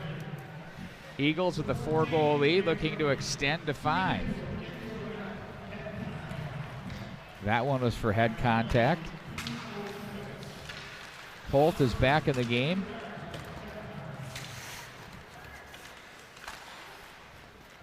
And now it's going to be Pager with it. Well, if that was a helmet back in my day, that might have been a concern, but with the quality of the... Hey, I saw a Bantam player hit his head on the ice the other day right here at Braemar Ice Arena. He had a cut on his head, back of his head, required 2 staples. There was more blood than I've ever seen on the ice from that head injury. Doesn't take much. The sad part about it is, oh, there goes the helmet of Holt. Well, at least it stayed on when he needed it to anyway. But yeah, in fact, it doesn't take much. Whenever you get a cut in the head or in the cheek, or I mean, it bleeds profusely, and it doesn't take much to look awful dramatic. But hopefully, the young man was okay. Well, I mean, this is a thing where when you're on that Eden Prairie bench, you got to say individual scores aren't necessarily worth settling here. Winning a hockey game is, and when you're running around and getting your helmet knocked off, maybe it's a good idea to just stay within the play. Yeah, just play the right way. Now it's going to be John Middlestat to the right wing side. But I'm not coaching. I sit up top, so what do I know? I'm right here with you. Luke Middlestad plays it over for Rudrud. Back for Luke Middlestad. He's stripped of the puck by Holcomb, rather. Now it's going to be John Middlestat. Nice feed there. Oh, he just missed the mark. Will Height with a good look there. Boys had a good game tonight. Had some good opportunities. Back into the Eagle zone. Luke Middlestat. Oh. That was aggressive. Goodness. That was Wade Browse. He's going to go again. As now it's going to be Smith with it. Ooh, he gets a little butcher there, too. They just gave up on the puck and gave it to him. Well, and I think Luke Middlestead actually wasn't necessarily trying to clear it. I think he was trying to send a message to Wade Brouth, the sophomore, playing with some enthusiasm tonight, but now it's 2 men in the box. I think that's Brouth's third penalty of this game. Playing aggressive, but you can't keep running to the box. Now it's a 5-on-3, 13:07 left. Uphill climb for this Grand Rapids Thunderhawks, and they're not making it any easier on themselves running a path to the penalty box.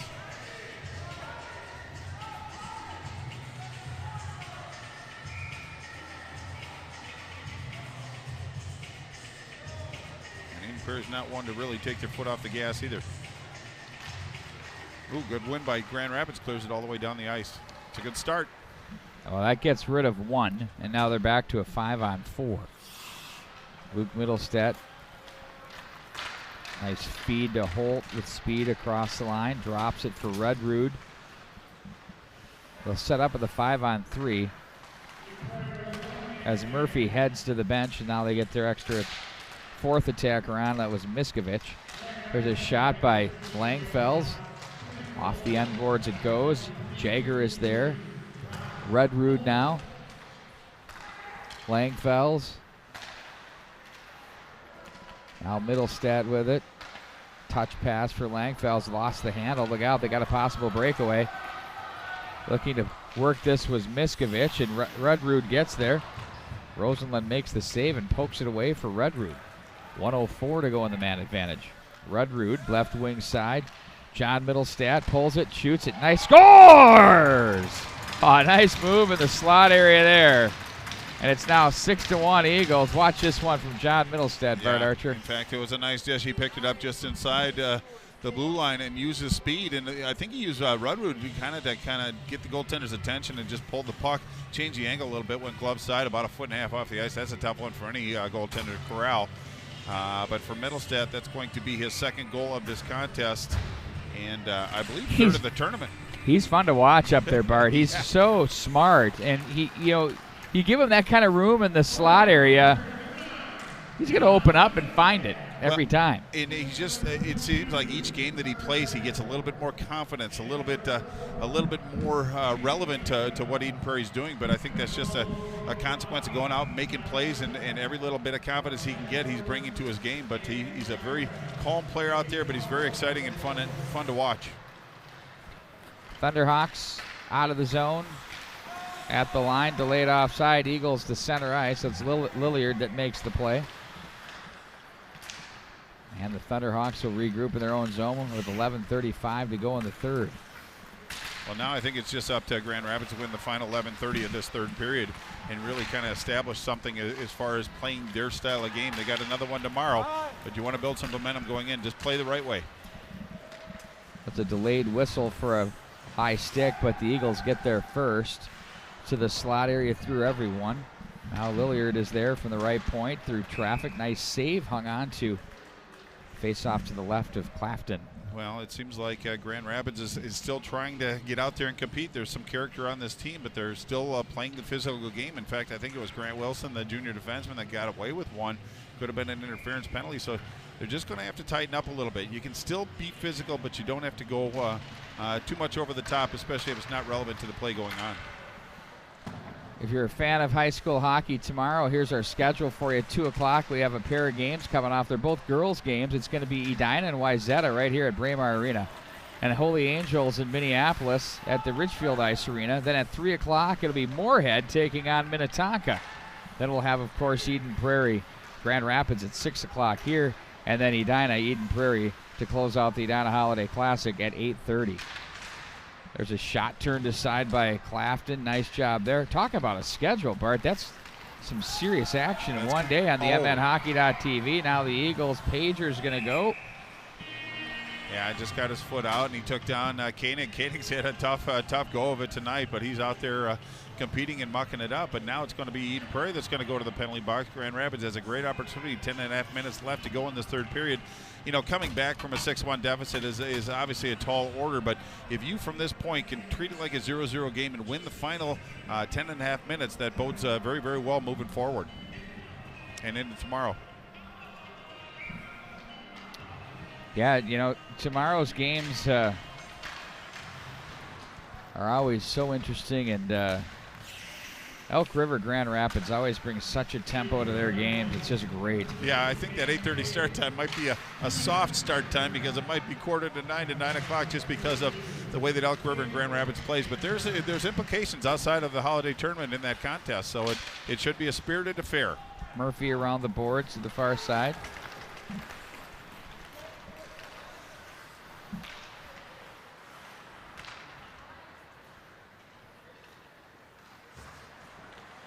Boy, Grand Rapids on the power play. Eden Prairie, nice challenge. Hard to get out of the zone. They just dump it right back in. Clapton forced to make another save. And here's Peart in his office. Smoothly, calmly coming up. Working with our guy, John Sands on the highlights, making sure the tweets are right. Del Greco on the half wall. Peart plays it to the near side. Holcomb. What is the half wall anyway, Bart? Who decided that? Well, isn't every wall on this thing half? Well, it's 50% of the full wall. Do you know what I mean? I'm thinking. Well, it's just the difference. I've always wondered I wondered who decided it was called the half wall. I think it was Doug McLeod, and I'm running with it. And I'm going with. And there's metallurgy saves. I'm going with that too. You say Bitterbell, we're going to go metallurgy. Hard off the glass, back into the Thunderhawk zone with 8:51 to go in the period. Good to see Pete Hedges is in the house. He's looking at his former coach, Dick Blueston. Called him the best youth hockey player he'd ever seen in Edina hockey history. Well, that's good praise from somebody with the experience of Coach Blueston, but I've had a chance to meet him over the offseason, and he's a wonderful man. I was always a little intimidated just because he's such a revered figure here in Edina that I was afraid to go up and talk to him, but once I did, we've had a pretty good relationship ever since. We love talking hockey. That one misses the mark. I never knew you to be scared of anybody, Bart. No, well, it might not have been the best word, but it's out of respect. I just didn't want to bug him. I didn't want to be the rube. But I still was anyway. But aren't you being a rube now? Yeah, kind of. At least I'm professing it to everybody that's listening. Oh, it's so good. If they're still listening. Off the glass, it goes into the neutral zone. Oh, the Eagles. You run for mayor, I'm just going Smith. for crumbs, Pete. Oh, come on, Bart Archer. Batchelder's shot. He's had a good game for these Eagles. Stansberry in front. Langfels comes across, pushes that off the glass. Now it's going to be picked up by Zolke. Miskovich at center. Langfels enough to stand him up on the play. And back in behind, it's Batchelder with it up against the boards. Left wing pass for Smith. Looked for Langfels. They're stopped at the line, and the Thunderhawks transition again. Snapper in on goal. That's turned aside by Rosenlund, as the Eagles will ring it to the far boards rather. Middlestat with that nice goal moments ago. Swatted back into the far corner, the near corner. Camera's on the other side of the rink than where it usually is, so. Bumped off the board. Smith, this has been a long shift for this group. They're going to head to the bench right now. Except one man stays on. That's Stansberry putting the pressure on in the forecheck. Well, he hasn't got a lot of ice time. He served a couple penalties for his team, but I think he was going to maximize that as much as he possibly could. Ooh. Will Height finishes finished with the flipper, we call it. That's the Mark Messier special. Langfels with it. Oh, man, he named a bunch of people with that in the league. Cross the line. Got away with it for many Oh, years. yeah. I mean, come on. What a joke with his bad Winwell helmet. Oh, that was brutal. Couldn't take it. Here they are now with Will Height. I wasn't going to say anything to him, though. Oh, no, nor would I. Probably a great man, but still. At the line, Schultz. Ooh, Clafton squared up to that one. Took it off the stick. Karam's all the way across to the other side. Thunderhawks win the battle. Got some space. Up across the line with Brous. Rolls in on the goaltender Rosenlund. He's going to hang on to the puck. Well, Brous had Holcomb actually streaking toward the middle. He tried to get it to him, which was the right play, but the puck seemed to roll on him a little bit right into the hands of Axel Rosenlund, the junior goaltender. He opted to hold on to that. Eden Prairie gets a chance to get some fresh legs out there. 5:55 left in third period. Eden Prairie holding on to a 6-1 lead.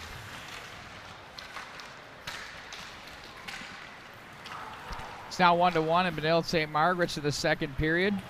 When this one wraps up, check them out, the BSM tab, or on the home page. You can just click the View Here button and get into the YouTube deal, and off you go. Every team that's part of the MNHockey.tv has their own streaming page, and they, of course, are Edina boys and girls, Eden Prairie boys, Tonka boys, Benilde St. Margaret's, Academy of Holy Angels, and we're also going to have the entire St. Louis Park Holiday Classic. We'll see Cloquet, Esco, Carleton, Maple Grove, Wayzata, Holy Family Catholic, Benilde St. Margaret's, Lakeville South, among others. Who am I missing? Oh, Minnetonka. How could you miss them? Oh, my word. That's worth the price of admission right there. The Skippers. Boy, those defensemen move that puck, don't they? Well, plus their forwards aren't too shabby either. And then they have Glockner in goal. His goals against average is under 1. I think it's like .8. He's back having fun again another year after he won the state title, and no worse for wear. No, doesn't see a lot of shots, but he makes the saves when he has to. That's a good save by Clafton again on the glove side. Boy, Edina challenged Clafton on the glove side. Now Eden Prairie's following suit as well, but he's got that quick. He flashes the leather very quickly. Slung it out there, made the save. 4:36 to go in the third period here. Thanks for joining us here tonight at the MNHockey.tv. Along with Bart Archer, I'm Pete Wagner. All the action here from the Holiday Classic.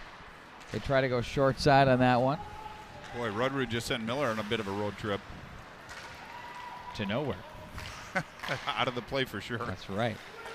Argetsinger, that's off the stick of Batchelder. And icing will be the call. Head goes skyward there as he wanted that one back. Well, Pete, at about the 10:30 mark, I said Grand Rapids really has to kind of be the better team in this period, finishing it out, or at least play their game. And I think that in some semblance of order they have. I mean, they've been in competing. Not a lot of shots on Rosenland, but at least they're competing in every play. They're winning some battles, but they're playing the right way. And I really like what I see from Grand Rapids, even being down by 5. They're still playing and competing, and I like that. It shows a lot of character on the Thunderhawks team. Well, since it went 6-1 Eden Prairie, the Thunderhawks have done a nice job of kind of stemming the tide, as you mentioned, Bart. And, they've had some good transitional stuff through the neutral zone. And the game itself, as far as the big heavy hits, has calmed down a little bit, too, as well. Yeah, and I think sometimes when the hits get heavy and the crowd gets into it a little bit, you take yourself out of your game to try to make those big hits. But I think they played a really responsible third period. Second period wasn't so bad either. They just need to get some shots on goal, Pete. There's one right there. They try to force that one on the shallow side. It's Bischoff now. Back in behind. Horton with it. Goes to the right side. Rings the boards. Schultz now floats that to center, protected and handled now by the Thunderhawks. Now Schultz will backpedal center ice area, guides it ahead to the left wing side, off the boards. Schultz leans into that one. That one doesn't get through. Miller is there to play that one. Gets away from a forecheck turned in there by Lilliard. And now it's going to be the Thunderhawks' nice little pass to center. Antula makes the play. Quickly across the line with speed, it's Brodzinski. He tried to force that one through. Up high it goes. There's a snapper that's turned aside. Nice save by Rosenlund. Saw that one at the last second. Good form, good angle for him. Del Greco up to the line. Caught and shot. That one was off the glove of the goaltender and the glass. A big shot from the line taken by Zolke. Gets it back. Nice work out of the corner. That done by Del Greco. Pressure now applied by the Thunderhawks as they continue to work. Now it's Peart from up top. Lets it go as that deflects up and out of play with 2:21 to go in the period. Well, pretty good zone time by Grand Rapids on that one, but that's a little lesson for you youngsters. If you're in front of the net and you have possession of the puck, keep your stick down. It shouldn't be really off the ice, because a couple of deflections, a couple wide shots by Grand Rapids, a couple nice opportunities for a redirect, but they're putting good pressure on. They're making Eden Prairie defend. Finishing the game the right way. From the corner, it's going to be Argetsinger looking to work it out of the zone, but it's cut off by Brodzinski to the near corner, far corner for Antula. Bothered by Pager, up to the line. Snapper, nice save by Rosenlund, didn't see it. That deflected too on its way in. That was Better save than you think. Well, Brodzinski had a stick on the ice, too. Oh, good shift here. That one misses the mark. Antula with a bid. Batchelder comes away with it. Stopped by Brodzinski. Oh, he had a man down low.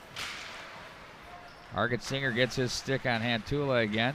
They wrap him up. Smith tries to get the line. They are bottled up. Smith now at center ice. Finds Batchelder. Now it's Rudrud back for Smith. Pager lets her fly in on goal. And in Lee Smith's 700th career game, it looks like he's going to come up with yet another victory. He's had plenty of those in his career here at Eden Prairie High School. Well, indeed, many victories with this one. Obviously, of note is Garrett Smith, a nice pass from the right side all the way to the left defenseman through traffic, put it right on the stick. It was a nice save by Clapton once again, but I think that might have gone off his bucket, but a real good opportunity for Eden Prairie in the waning moments. Just 1:22 left in the third period. Through center. Looks like the 8:30 game is going to be starting on time, which is kind of an oddity here. It's a novelty. We'll relish the moment. So be ready to go for that Edina Elk River matchup. I think that one's going to be very intriguing, to say the least. It's going to be very fun. There it is. Paul Walsh on the call. 1 minute remaining in the period. Bischoff lays it ahead through traffic. Schultz stops his man, just sort of lays an elbow into Gehring and said, you can stop right here. He goes, ooh, big check. You hear that one right in your living room. Back in behind the net. They look out front to Kresbach. Missed the mark there. And it'll be sent right back in. Pergandy getting some ice time for the Eagles late in the hockey game. Also part of that JV roster. Back behind the net. Koenig was there. Nice positional play to keep it alive in his own zone as the Thunderhawks look to break out with 4 seconds to go. We're down to 3, 2, and 1. That's going to do it. As the Eden Prairie Eagles march on to a 6-1 win right here over the Grand Rapids Thunderhawks. Yeah, real good showing by Eden Prairie. They came out right out of the gate a minute, 8 seconds into the first period. It was Middlestadt that really kind of set the tone. And then at the 9:10 mark, it was Jensen that actually added to it. And once they got that second goal, it just seems like Eden Prairie started to inflict their will. But this is a good Eden Prairie team from top to bottom. They have depth, they have speed, they can play physical, they have solid defensemen, and their goaltending looks pretty solid as well. So they're poised to have a really fine season. Grand Rapids, I think they're just a couple tweaks away. Just quit running to the penalty box, quit chasing the play. Once they played their position, settled down, and pushed the puck forward, they were starting to get some possession through the neutral zone and getting some shots on goal. So I think just a modest tweak here and there by Coach Marinucci, and I think this team is going to do some damage. They have the right pieces in place. They just have to have it come together as a team and be effective throughout the course of the year. And I look forward to good things happening for Grand Rapids, but obviously a tough night tonight, last night as well. But they get a chance to atone themselves against their section rival, Elk River, tomorrow night, and I'm sure they're looking forward to it. It was a battle out here for sure at Braemar Arena. The final score of the Eden Prairie Eagles 6 and the Grand Rapids Thunderhawks 1. For Bart Archer, I'm Pete Wagner. More hockey going on live right now at the mnhockey.tv. Check it out live and online. Ooh, John Sands changing out a battery. Not a good idea. Live and online. Sorry about that, folks. On the BSM channel here at mnhockey.tv. And then come back here at 8:30. We'll have Edina and Elk River. So long, everybody.